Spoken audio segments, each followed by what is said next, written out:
Senator Ted Cruz last night on the Kelly File fielding a question about extramarital affairs in response to a story in the National Enquirer.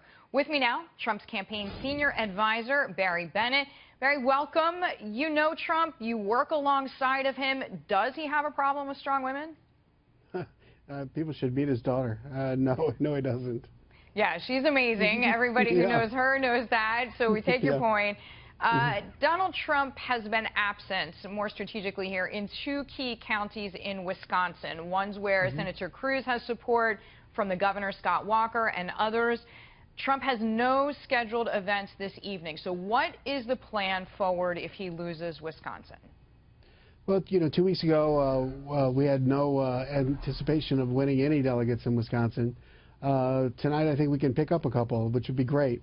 Love found delegates, nothing like 3, 6, or 9 delegates to help you on your way to 1237. And just out of curiosity, is that coming from the north? I mean, I do know he has support among blue-collar workers. He has support among a more rural population.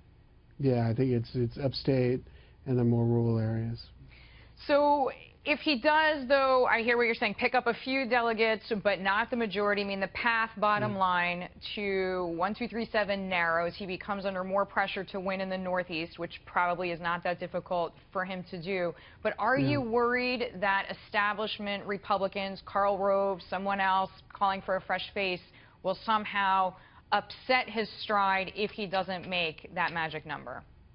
I mean, if you look at New York, which is a couple weeks now, the next primary, we're 56% leading by 36 points. Pennsylvania, 48% leading by 18 points.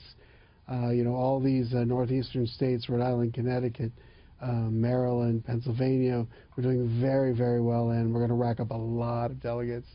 So, Barry, let me ask you something about the tone of Donald Trump's campaign. You probably just heard my conversation with former Speaker Newt Gingrich. And he made reference to this plan of a series of policy speeches.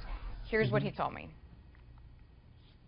I actually believe he'd have been better off about 3 weeks ago to start these speeches.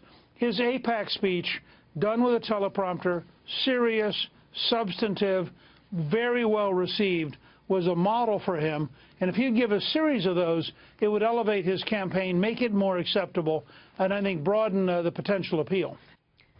So, Barry, do you think Donald Trump could have saved himself some hassle on the first page and then secondarily propelled the campaign a little bit faster had he been doing more formal speeches on military, on education, on Supreme Court picks?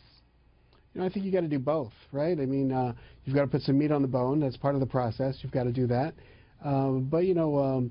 People have been underestimating Donald Trump for a long time, and a lot of them are currently not running for president. All right, here we are, right? And to your point, has the most delegates, as we have been showing our viewers throughout the past few weeks. Barry, great to see you. Thank you. Thank you.